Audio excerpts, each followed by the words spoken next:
नमस्कार साथियों, मैं आर एस लाल जीए फैकल्टी कैरियर प्लानर आपकी इस वीडियो में आपका स्वागत करते हैं।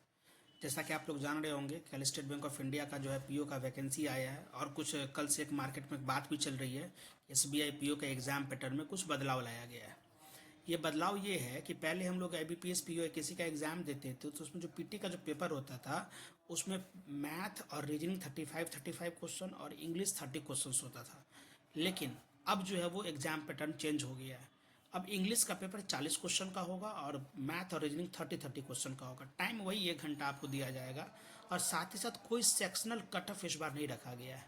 तो ये एक बहुत बड़ा जो है वो अपॉर्चुनिटी बोल सकते हैं। साथ ही साथ इंग्लिश के जो अहमियत को जो है वो बढ़ाया गया है पीटी के एग्ज़ाम में। 30 क्वेश्चन पहले पूछता था, अब 40 क्वेश्चन है।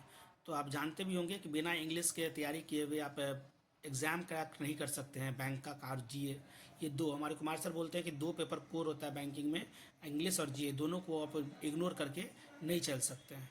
इंग्लिश आप 40 नंबर्स का पेपर होगा। साथ ही साथ मेंस का जो पेपर है उसमें भी देखिएगा कि मैथ जो है डीआई का जो पेपर है वो 30 क्वेश्चन 60 नंबर का है और रीजनिंग का जो पेपर है वो 40 क्वेश्चन 60 नंबर का है और जीए का जो है 60 क्वेश्चन 60 नंबर का है। इंग्लिश जो है वो 40 क्वेश्चन 20 नंबर का रखा गया है। साथ ही साथ मेंस में आपको एक डिस्क्रिप्टिव का पेपर भी लिखना होगा 50 नंबर का।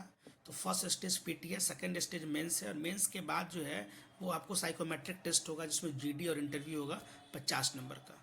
तो 3 स्टेज में एसबीआई पीओ का एग्ज़ाम आप क्रैक कर सकते हैं, पीटी, मेंस और इंटरव्यू। तो पीटी में एक बड़ा बदलाव आप लोग को देखने को मिल रहा होगा कि इंग्लिश में 40 क्वेश्चंस का आप जो है वो सेट आपको पूछा जाएगा और मेंस में आपको बड़ा बदलाव दिख रहा होगा कि मैथ में जो है वो 30 क्वेश्चन 60 नंबर का है। या मेंस का जो पेपर है इसमें जीए इंग्लिश जो है 40 क्वेश्चन 20 नंबर का है और मेंस बिना जीए का पॉसिबल नहीं है क्योंकि 60 नंबर का पेपर है जिसमें बैंकिंग, इकोनॉमी और करंट अफेयर्स ये आपको पूछा जाता है।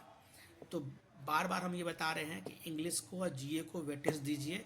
हमारे जो चीफ मेंटोर हैं भूपेश सर वो भी हमेशा बोलते रहते हैं क्लासेस में कि जीए को जो है वो स्पेशल फोकस करिए। इसलिए क्योंकि एग्ज़ाम ये इंग्लिश और जीए के बिना नहीं निकल सकता है। तो आपके पास एक गोल्डन अपॉर्चुनिटी जो है वो चल के आई है।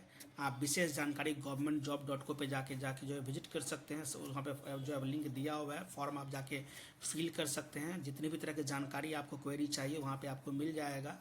और कैरियर प्लानर में बैचेज जो है वो चल रहा है, आप लोग उसको ज्वाइन कर सकते हैं आगे आने वाले तैयारियों के लिए 2025 के साल को अपना बनाने के लिए। कैरियर प्लानर में डिफरेंट सेंटर्स पे कंकरबाग, राजेंद्र नगर, अशोक राजपथ, बोर्डिंग रूम में बैचेज जो है वो कंटिन्यू चल रहा है। आप आइए, ज्वाइन करिए और अपनी तैयारी को एक नई गति दीजिए। हमेशा हम अपने क्लास में बच्चों को बोलते हैं कि बिना जीए का तुम्हारा कोई एग्ज़ाम नहीं निकलेगा, चाहे वो बैंक हो, चाहे वो एसएससी हो, चाहे वो रेलवे हो। और ये चीज़ बार बार हम लोगों को बोल रहे हैं, सुधार हो रहा है। लेकिन अभी भी बहुत सारे लोगों को ये देखने को मिल रहा है कि वो जीए को थोड़ा हल्का लेते हैं। तो ये नहीं करना है बच्चों। हम बार बार बोल रहे हैं कि जीए एक मेन फैक्टर है बैंक एग्ज़ाम के लिए और साथ ही साथ अदर कम्पिटिटिव एग्जामिनेशंस को भी क्रैक करने के लिए। तो आप लोग जो है वो तैयारी में लग जाइए। नया साल में नई ऊर्जा के साथ इस एसबीआई पीओ की तैयारी में आप लोग को लगना है और आगे में आने वाले तैयारी को लिए भी आप लोग को एक बेहतर जो है वो बेहतर दिशा और दशा अपने आप में तय करना है। Thank you.